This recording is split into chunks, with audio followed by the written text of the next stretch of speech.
अस्सलाम वालेकुम friends, welcome back to top smarties drama serial dine.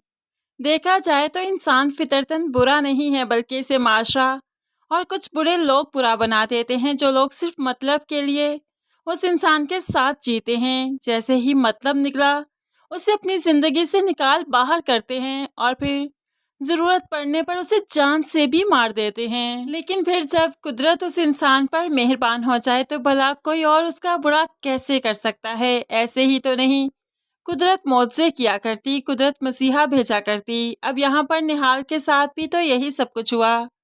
मसीहा बनकर डॉक्टर निहाल की ज़िंदगी में आया, जो कि निहाल की फेस सर्जरी करता है, निहाल को बिल्कुल ठीक करता है, क्योंकि इस डॉक्टर को अपना भी बहुत बड़ा दुख है और वो चाहता है कि किसी और लड़की के साथ, किसी और बेटी के साथ वो सब कुछ ना हो जो उसकी बेटी के साथ हुआ।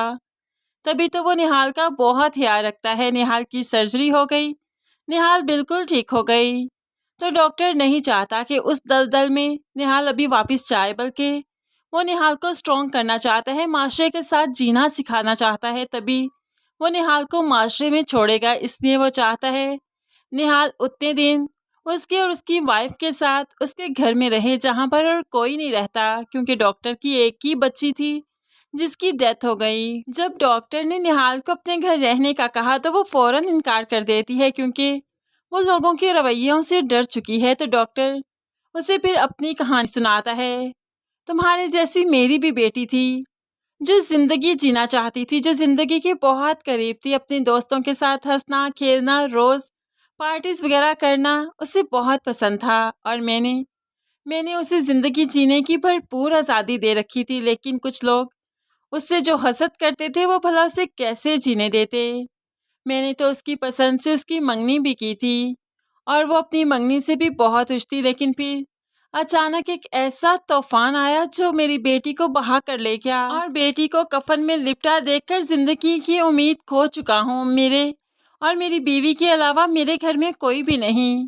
तुम आकर हमारे सन्नाटे को, हमारी तन्हाई को दूर कर सकती हो। मुझे तुम में अपनी बेटी नजर आती है। अब तो यहाँ पर निहाल भी डॉक्टर के दुख को समझ सकती है और कहने लगी, कुछ लोगों की अल्लाह पाक ने रस्सी काफ़ी दराज की होती है, लेकिन ये रस्सी जब वो खींचता है ना, तो यही लोग मुंह के बल गिरते हैं। देखिएगा, आपको भी इंसाफ मिलेगा और मुझे भी इंसाफ मिलेगा। इस तरह से डॉक्टर पर और उसकी बीवी पर यकीन करते हुए निहाल डॉक्टर के घर चली जाती है। डॉक्टर इसे अपनी ही बेटी का कमरा रहने के लिए देता है, जो कि काफ़ी आलीशान तरीके से सजा हुआ था।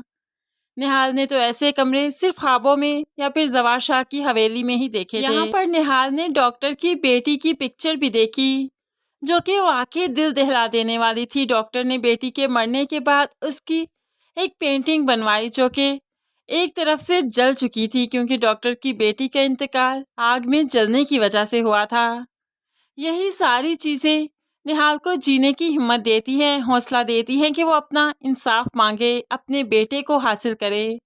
तभी तो वो सबसे गिन गिन कर बदला लेना चाहती है। दूसरी तरफ फौजिया, जो कि निहाल की मां के बार बार हवेली में चक्कर लगाने की वजह से परेशान हो चुकी है, इसलिए तो साबर को उनके घर भेजती है कि जाकर रोको कि ये औरत कभी अब यहाँ पर वापस ना आए, वरना जवार शाह को मालूम पड़ गया कि निहाल अपने घर में नहीं रहती तो अजीब सा ही तमाशा बन जाएगा, हम सब पकड़े जाएंगे। तभी तो यहाँ पर साबर अब शकील साहब के घर आता है और आकर कहने लगा, क्या तुम्हारी औरतें तुमसे संभाली नहीं जाती?